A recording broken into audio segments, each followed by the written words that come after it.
भोपाल से प्रस्तुत हैं प्रादेशिक समाचार। नमस्कार, समाचारों के साथ मैं जितेंद्र रघुवंशी। पहले मुख्य समाचार। केंद्रीय मंत्रिमंडल ने 8वें वेतन आयोग के कार्य क्षेत्र को दी मंजूरी। राज्य मंत्रिपरिषद ने जनजातीय क्षेत्रों में सोलर पैनल लगाए जाने का लिया निर्णय। प्रदेश में मतदाता सूची के विशेष गहन पुनरीक्षण के लिए गतिविधियां शुरू। भोपाल में कलेक्टर ने ली बैठक। और प्रदेश में सर्दी की दस्तक के बीच कई जिलों में भारी बारिश जारी। अब समाचार विस्तार से। केंद्रीय मंत्रिमंडल ने 8वें केंद्रीय वेतन आयोग के कार्यक्षेत्र को मंजूरी दे दी है। नई दिल्ली में सूचना और प्रसारण मंत्री अश्विनी वैष्णव ने मंत्रिमंडल की बैठक के बाद संवाददाताओं को बताया कि आयोग अपने गठन की तिथि से 18 महीनों के भीतर अपनी सिफारिशें देगा। 8th पे कमीशन को आज माननीय प्रधानमंत्री जी ने अप्रूव किया और ये बहुत बड़ा महत्वपूर्ण फैसला है। अब करीब सब राज्य सरकारों ने इसमें सहयोग दिया है। 18 मंथ्स के अंदर ये रिपोर्ट आएगी इसकी 8th पे कमीशन। जस्टिस रंजना प्रकाश देसाई को इसका चेयरपर्सन बनाया गया। आप सब Pulak Ghosh from and mister Pankaj Jain who is secretary petroleum and natural gas, he will be the members. मंत्रिमंडल ने रबी सीजन 2025-26 के लिए फास्फेटिक और पोटासिक उर्वरकों पर पोषक तत्व आधारित सब्सिडी दरों को भी स्वीकृति दे दी है। श्री वैष्णव ने बताया कि मंत्रिमंडल ने रबी 2025 के लिए लगभग 37,952 करोड़ रुपए की सब्सिडी को मंजूरी दी है। न्यूट्रिएंट बेस्ड सब्सिडी स्कीम के अंडर फास्फोरस और पोटैश और सल्फर, इसकी जो 28 ग्रेड्स ऑफ पीएनके फर्टिलाइजर हैं, उन सबका सब्सिडी का प्रोग्राम आज अप्रूव हुआ। और फास्फोरस, पोटैश और सल्फर के NPKs, इनका रुपीस पर किलोग्राम के ये प्राइसेस डिसाइड हुए। पी और एस न्यूट्रिएंट्स हैं जो कि इसमें रबी में काफी बड़ी मात्रा में यूज होते हैं, उसके प्राइस करीब 1 to 10% हायर है compare to the previous prices. ये सारा का सारा जो पूरा प्रोग्राम है, इससे हमारे किसानों को इस रबी सीजन में बहुत बड़ी राहत मिलेगी। प्रधानमंत्री नरेंद्र मोदी मुंबई का दौरा करेंगे। वे नेस्को एग्जीबिशन सेंटर में आयोजित इंडिया मैरीटाइम वीक 2025 में मैरीटाइम लीडर्स कॉन्क्लेव को संबोधित करेंगे। Shri Modi global maritime CEO forum की अध्यक्षता भी करेंगे। 27 से 31 अक्टूबर तक आयोजित होने वाले IMW 2025 का विषय महासागरों का एकीकरण, एक समुद्री दृष्टिकोण है। इसमें भारत के वैश्विक समुद्री केंद्र और नीली अर्थव्यवस्था में अग्रणी बनने के रणनीतिक रोडमैप को प्रदर्शित किया जाएगा। इसमें 85 से अधिक देशों के 1 लाख से अधिक प्रतिनिधि होंगे। मुख्यमंत्री डॉक्टर मोहन यादव की अध्यक्षता में भोपाल में कैबिनेट बैठक में कई महत्वपूर्ण निर्णय लिए गए। बैठक के बाद नगरीय प्रशासन मंत्री कैलाश विजयवर्गीय ने बताया कि जनजातीय क्षेत्रों में बिजली पहुंचाने के उद्देश्य से सोलर पैनल लगाए जाने का निर्णय लिया गया है। खेतों में बिजली के 132 kV टावर के लिए 75% राहत देते थे, जिसको बढ़ाकर अब सरकार की तरफ से 200% कर दिया गया है। ये जो घर घर विद्युत देने की योजना थी हमारी, उसमें अभी भी 18,833 घर छूट गए थे। हमने भारत शासन के सहयोग से इन सब घरों में भी प्रकाश ऊर्जा की व्यवस्था करने का निर्णय लिया है। अब इसमें कई बहुत दूरस्थ जहाँ पर कि सीधे लाइन जाकर ले जाना बहुत ही महंगा पड़ेगा, इसलिए उन घरों में हम सोलर बैटरी सिस्टम लागू करेंगे। इस प्रकार कुल 18,338 घरों के अंदर ये लाइट लगेगी। इसमें 60% भारत सरकार का है, 40% राज्य सरकार का है। PM आवास परियोजना को समय पर पूरा करने के लिए वन टाइम पेमेंट करने का भी निर्णय सरकार ने लिया है। इसके लिए 80 करोड़ रुपए की राशि हर जिले को दी जाएगी। मंत्रिपरिषद ने ज़्यादा किराया देकर सेवानिवृत्ति के बाद 6 महीने तक सरकारी कर्मचारियों को शासकीय मकानों में रहने की अनुमति दी है। मुख्यमंत्री डॉक्टर मोहन यादव ने भोपाल में मंत्रिपरिषद की बैठक के पहले कहा कि प्रदेश के स्थापना दिवस पर राजधानी और जिलों में विशेष कार्यक्रम होंगे। मुख्यमंत्री ने बताया कि भोपाल में 1 नवंबर को 2 वर्ष में निवेश संवर्धन सहित अन्य महत्वपूर्ण उपलब्धियां प्रदर्शनी के माध्यम से प्रदर्शित की जाएंगी।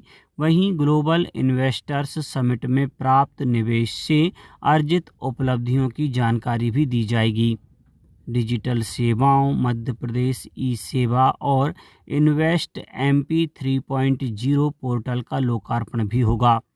समृद्ध मध्य प्रदेश एड 2047 दृष्टि पत्र का विमोचन भी होगा। मुख्यमंत्री ने कहा कि 15 नवंबर को जनजातीय गौरव दिवस भव्य रूप से मनाया जाएगा। भारत निर्वाचन आयोग द्वारा निर्वाचक नामावली का विशेष गहन पुनरीक्षण 2025 की घोषणा कर दी गई है। कलेक्टर एवं जिला निर्वाचन अधिकारी कौशलेंद्र विक्रम सिंह की अध्यक्षता में भोपाल में मान्यता प्राप्त राजनीतिक दलों के साथ स्टैंडिंग कमेटी की बैठक हुई। इसमें गहन पुनरीक्षण के संबंध में विस्तृत चर्चा की गई। जिला कलेक्टर ने बताया कि 2029 BLO और 205 सुपरवाइजर सर्वे काम को पूरा करेंगे। 2003 की वोटर सूची में जिनका नाम नहीं है उनको 12 प्रकार के दस्तावेजों को दिखाना होगा। जो हमारे BLO है वो हर घर में 3 बार विजिट करेंगे और गणना फार्म सभी लोगों को प्रदान करेंगे। टाइमलाइन है वो ये है कि घर घर जो है 4 नवंबर से 4 दिसंबर तक विजिट करेंगे और 9 दिसंबर को प्रारूप मतदाता सूची का प्रकाशन होगा। 9 दिसंबर से 8 जनवरी 2026 तक दावे और आपत्तियां लिए जाएंगे। सुनवाई और प्रमाणीकरण का काम 9 दिसंबर से 31 जनवरी के बीच होगा और जो फाइनल पब्लिकेशन मतदाता सूची का होगा वो 7 फरवरी का होगा। प्रधानमंत्री नरेंद्र मोदी द्वारा घोषित वस्तु एवं सेवा कर GST सुधार पिछले महीने की 22 तारीख से लागू किए गए हैं। प्रधानमंत्री ने इसे बचत उत्सव का नाम दिया है और इससे पूरे देश के उपभोक्ताओं को लाभ मिल रहा है। बैतूल के मुकेश खंडेलवाल ट्रैक्टर विक्रेता ने GST पर दी गई छूट को लेकर अपने विचार साझा किए। मैं मुकेश खंडेलवाल। सरकार द्वारा ट्रैक्टरों और संबंधित स्पेयर पार्ट की कीमतों में GST में जो भारी कमी की गई है उसके कारण ट्रैक्टर लगभग 40 से 70 हज़ार सस्ते हुए हैं और नए ट्रैक्टरों की बिक्री में भारी इजाफा हुआ है और निश्चित रूप से इसका फायदा कृषि उत्पादन पे काफी पड़ेगा। मुख्यमंत्री डॉक्टर मोहन यादव ने कहा है कि सरकार की सफलता कर्मचारियों के सहयोग के बिना संभव नहीं है। प्रदेश के विकास में अधिकारियों कर्मचारियों की भूमिका सर्वाधिक महत्वपूर्ण है। मुख्यमंत्री डॉक्टर यादव राज्य कर्मचारी संघ द्वारा भोपाल में आयोजित दीपावली मिलन समारोह को संबोधित कर रहे थे। उन्होंने कहा कि राज्य शासन ने 1 जनवरी 2005 को या उसके बाद नियुक्त कर्मचारियों के लिए एकीकृत पेंशन योजना लागू करने के लिए समिति गठित करने का निर्णय लिया है। विभिन्न कर्मचारी संवर्गों की वेतन विसंगति, ग्रेड पे, पदनाम परिवर्तन के लिए सेवानिवृत्त वरिष्ठ अधिकारियों को सम्मिलित कर नया आयोग बनाया जाएगा। मुख्यमंत्री डॉक्टर यादव ने कहा कि सरकार ने 9 साल से लंबित हाउस रेंट अलाउंस का निराकरण कराया है। उन्होंने कहा कि नई भर्ती आरंभ कर 2 लाख नए पद भी सृजित किए जाएंगे। UPSC की तर्ज पर एक परीक्षा कराई जाएगी जिससे अलग अलग पदों को भरने के लिए कई परीक्षाएं ना कराना पड़े। अब बात मौसम की। प्रदेश के मौसम में एक और सर्दी की दस्तक है तो वहीं लगातार बारिश भी हो रही है। झाबुआ और श्योपुर जिलों में भारी वर्षा दर्ज की गई। थांदला और मेघनगर में 4.7 इंच बारिश दर्ज की गई। वहीं महूगंज, उज्जैन, मंदसौर, रतलाम, नीमच, बड़वानी और धार में भी भारी वर्षा हुई। मौसम विभाग ने नीमच, ग्वालियर, मंडला, बालाघाट सहित 13 जिलों में भारी वर्षा का येलो अलर्ट जारी किया है। इस बीच प्रदेश में सबसे कम तापमान शिवपुरी में 16 डिग्री सेल्सियस दर्ज किया गया। अब कुछ समाचार संक्षेप में। शिवपुरी जिले में आगामी देव उठनी एकादशी पर बाल विवाह रोकथाम के लिए विशेष सतर्कता बरतने के निर्देश दिए गए हैं। अशोकनगर में बाल विवाह मुक्त भारत अभियान के अंतर्गत एक विशेष जन जागरूकता कार्यक्रम का आयोजन किया गया। डॉक्टर हरि सिंह गौर केंद्रीय विश्वविद्यालय सागर में 2 नवंबर तक सतर्कता जागरूकता सप्ताह 2025 आयोजित किया जा रहा है। जनजातीय लोक कला एवं बोली विकास अकादमी एवं शासकीय महारानी लक्ष्मीबाई स्वशासी कन्या महाविद्यालय भोपाल द्वारा जनजातीय संग्रहालय में आयोजित 2 दिवसीय परिसंवाद का समापन हुआ और तंबाकू मुक्त युवा अभियान 3.0 के अंतर्गत आगर मालवा और गुना में जागरूकता कार्यक्रम सह कार्यशाला का आयोजन किया गया। अंत में मुख्य समाचार एक बार फिर। केंद्रीय मंत्रिमंडल ने 8वें वेतन आयोग के कार्य क्षेत्र को दी मंजूरी।